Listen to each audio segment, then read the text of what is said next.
Howdy everybody and welcome back to the Game Feed. Last week was pretty fantastic, but we have an even better show for you this week, with headline stories on Laufey joining Fortnite, a major hack at Rockstar Games, and the reveal of Metro 2039, the next game in the iconic franchise. Without further ado, let's jump straight into everything. Laufey is joining Fortnite as the festival's Season 14 headliner. While some may say it's an odd decision to choose a smaller headliner like this, I personally think she's the best one yet. Absolutely no bias here.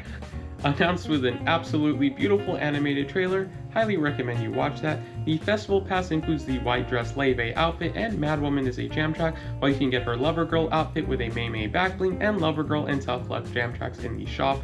This is Mei Mei, by the way.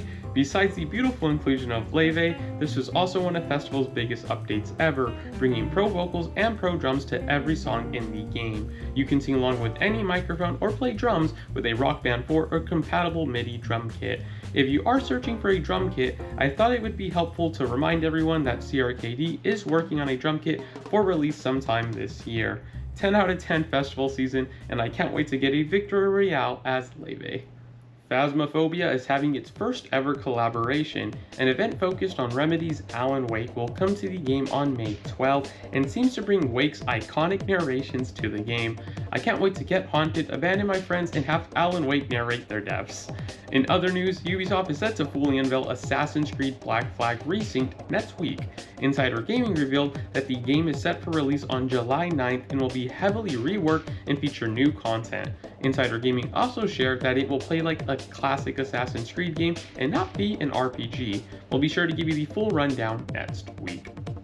TT Games gave us a deep dive into the Batcave players we'll see in LEGO Batman Legacy of the Dark Knight. The Batcave will grow and expand as you play the game. This will be where you view Batmobiles from every era, including the classic 1966 Batmobile, upgrade your abilities, use the Batcomputer, and unlock suits. Speaking of those suits, the game will have a ton to choose from, such as the 1989 fit, the Dark Knight suit, and even Absolute Batman. Catwoman will also be getting her Absolute costume.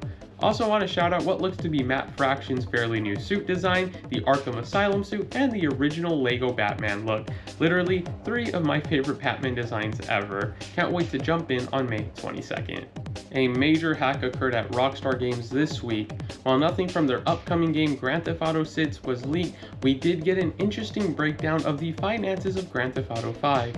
GTA Online currently makes Rockstar over $1 million a day with an annual revenue of $500 million. That would be through just shark card purchases. We could only guess that number was close to $1 billion a year at its peak. The hack revealing the information actually caused the Take-Two stock to increase as opposed to going down like most other hacks would for most other companies. Thankfully, it doesn't look like anything else was leaked, and I guess we can go ahead and start preparing GTA 6's crown for most profitable game ever, hell, maybe even media product ever. CinemaCon took place this week, and one recurring story was video game adaptations.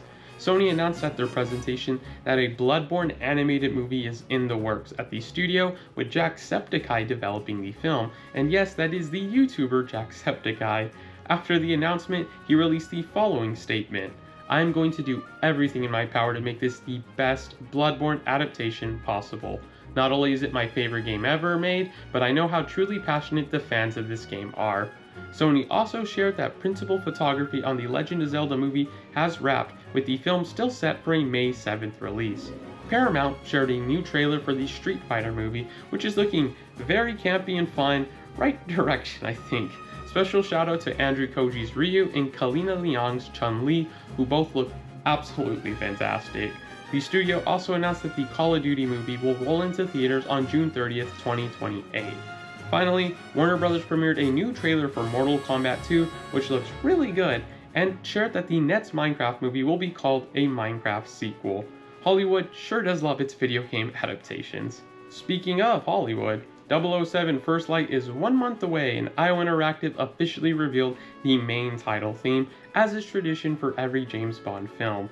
Lana Del Rey teamed up with legendary Bond composer David Arnold to write First Light, a theme that in my opinion is worthy of extreme praise. While I do need to let it sit with me a little while longer before I can make a definitive call, this might be in my top 10 007 themes. I also really love the little hints and references at this being a video game. IO also released the full title sequence, which looks absolutely beautiful. It's great to see Lana Del Rey get the chance to write a Bond theme, as she almost had a reworked version of her song 24 chosen as the theme for Spectre back in 2015. 007 First Light launches on May 27th for Xbox Series X and S, PS5, and PC, with a Switch 2 release set for later in the summer. Easily my most anticipated game of the year.